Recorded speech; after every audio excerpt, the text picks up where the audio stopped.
Palabra de vida. De los Hechos de los Apóstoles, capítulo 5, versículos 12 al 16. Los apóstoles hacían muchos signos y prodigios en medio del pueblo. Los fieles se reunían de común acuerdo en el pórtico de Salomón. Los demás no se atrevían a juntárseles, aunque la gente se hacía lenguas de ellos. Mas aún crecía el número de los creyentes, hombres y mujeres que se adherían al Señor. La gente sacaba a los enfermos a la calle y los ponía en catres y camillas para que al pasar Pedro, su sombra por lo menos, cayera sobre alguno. Mucha gente de los alrededores acudía a Jerusalén llevando enfermos y poseídos de espíritu inmundo, y todos se curaban. Palabra de Dios, te alabamos, Señor.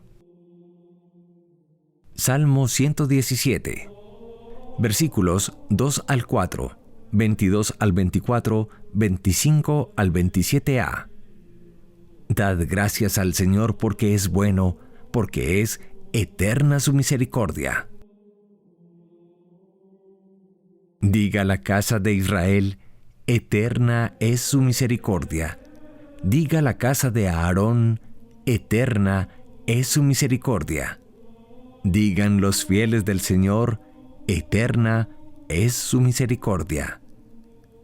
Dad gracias al Señor porque es bueno, porque es eterna su misericordia. La piedra que desecharon los arquitectos es ahora la piedra angular.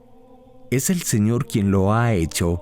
Ha sido un milagro patente. Este es el día en que actúa el Señor. Sea nuestra alegría y nuestro gozo. Dad gracias al Señor porque es bueno, porque es eterna su misericordia. Señor, danos la salvación. Señor, dadnos prosperidad. Bendito el que viene en nombre del Señor. Os bendecimos desde la casa del Señor. El Señor es Dios. Él nos ilumina. Dad gracias al Señor porque es bueno, porque es eterna su misericordia. Del libro del Apocalipsis, capítulo 1. Versículos 9 al 11a, 12 al 13, 17 al 19.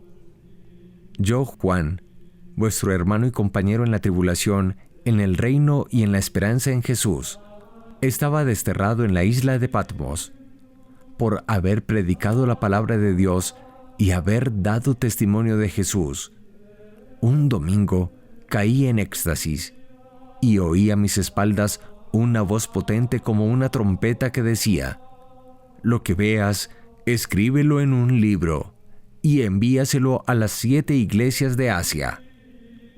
Me volví a ver quién me hablaba, y al volverme vi 7 lámparas de oro, y en medio de ellas una figura humana, vestida de larga túnica con un cinturón de oro a la altura del pecho. Al verla, caí a sus pies como muerto. Él puso la mano derecha sobre mí y dijo: no temas, yo soy el primero y el último. Yo soy el que vive. Estaba muerto y ya ves, vivo por los siglos de los siglos, y tengo las llaves de la muerte y del infierno. Escribe pues lo que veas, lo que está sucediendo y lo que ha de suceder más tarde. Palabra de Dios. Te alabamos, Señor. Del Evangelio según San Juan, capítulo 20, versículos 19 al 31. Al anochecer de aquel día, el día primero de la semana, estaban los discípulos en una casa con las puertas cerradas por miedo a los judíos, y en esto entró Jesús. Se puso en medio y les dijo: paz a vosotros. Y diciendo esto, les enseñó las manos y el costado. Y los discípulos se llenaron de alegría al ver al Señor. Jesús repitió: paz a vosotros. Como el Padre me ha enviado, así también os envío yo. Y dicho esto, exhaló su aliento sobre ellos y les dijo: recibid el Espíritu Santo. A quienes les perdonéis los pecados, les quedan perdonados. A quienes los retengáis, les quedan retenidos. Tomás, uno de los 12 llamado el mellizo, no estaba con ellos cuando vino Jesús. Y los otros discípulos le decían: «Hemos visto al Señor». Pero él les contestó: «Si no veo en sus manos la señal de los clavos, si no meto el dedo en el agujero de los clavos y no meto la mano en su costado, no lo creo». A los 8 días estaban otra vez dentro los discípulos y Tomás con ellos. Llegó Jesús, estando cerradas las puertas, se puso en medio y dijo: «Paz a vosotros». Luego dijo a Tomás: «Trae tu dedo, aquí tienes mis manos. Trae tu mano y métela en mi costado, y no seas incrédulo, sino creyente». Contestó Tomás: «Señor mío y Dios mío». Jesús le dijo: «Porque me has visto, ¿has creído? Dichosos los que crean sin haber visto». Muchos otros signos que no están escritos en este libro hizo Jesús a la vista de los discípulos. Estos se han escrito para que creáis que Jesús es el Mesías, el Hijo de Dios, y para que creyendo tengáis vida en su nombre. Palabra del Señor. Gloria a ti, Señor Jesús.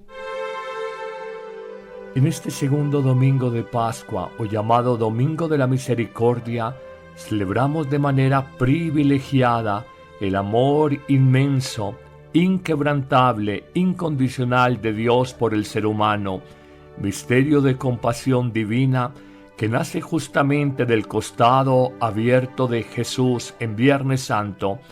Celebramos este gran domingo donde con inmensa confianza nos ponemos en manos de Dios. Pero hoy podríamos decir 3 ideas centrales a propósito de la gran fiesta que celebramos. La primera: la historia del mundo es la historia de la fidelidad eterna de Dios, que por amor nos crea, por amor libera al pueblo de Israel de Egipto y por amor redime a la humanidad por la entrega de Jesús en la cruz.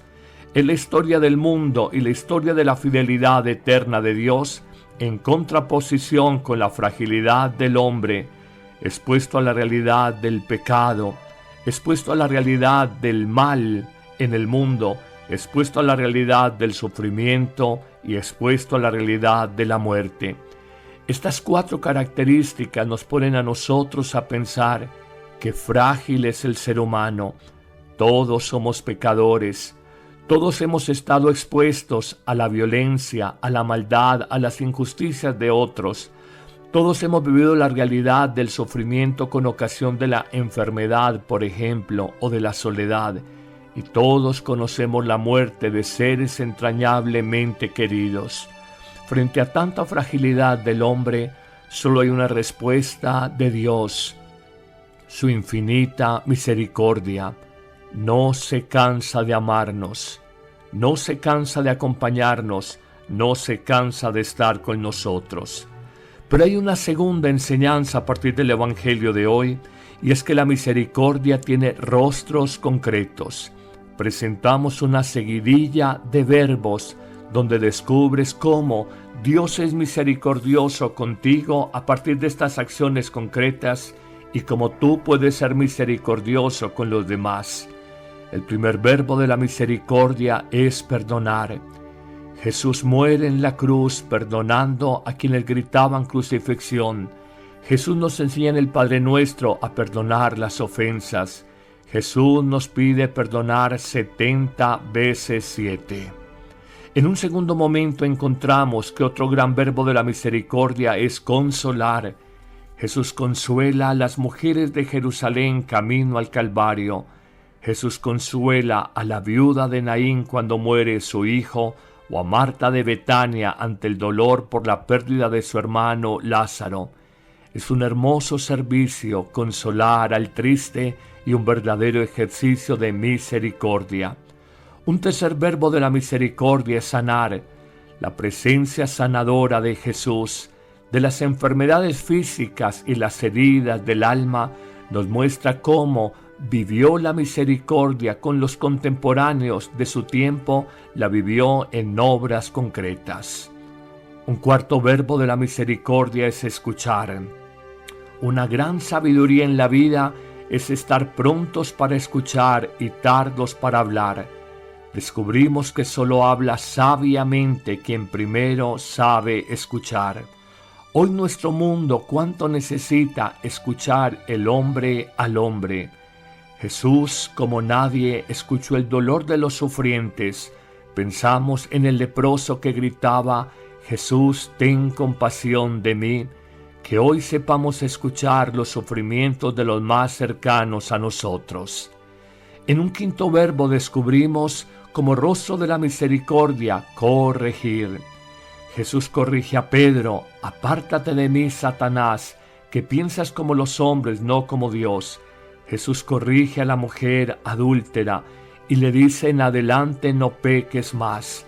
La corrección de Jesús es con amor, sin rabia, con paciencia, con oportunidad en el tiempo adecuado y con sabiduría. Un sexto verbo de la misericordia es alimentar. Jesús siente compasión de la multitud hambrienta y le da pan y pescado. Jesús calma la sed de la mujer samaritana en el pozo de Jacob. Jesús da pesca abundante, 153 peces, al grupo de discípulos que confiando en Él vuelven a echar las redes. Jesús alimenta al mundo porque Él es el pan de la vida. Finalmente, en un séptimo y último verbo de la misericordia hablamos de orar. Jesús ora al Padre pidiendo por la ciudad santa de Jerusalén y sus habitantes. Jesús ora a Dios pidiendo por sus discípulos que estando en el mundo los cuide del mundo. Jesús ora por los enfermos justo antes de sanarlos. Qué hermoso ejercicio de misericordia es este de orar unos por otros. Concluyamos diciendo que solo somos creíbles en nuestra fe y ante el mundo si tenemos misericordia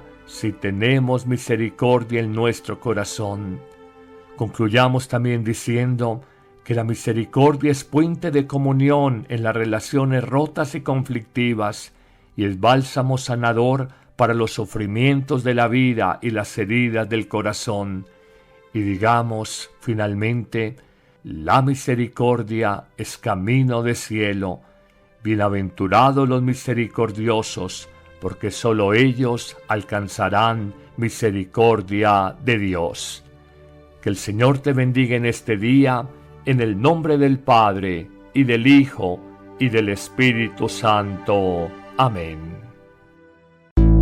Sintonízanos en tu móvil o tablet buscándonos en Google como Amén Radio.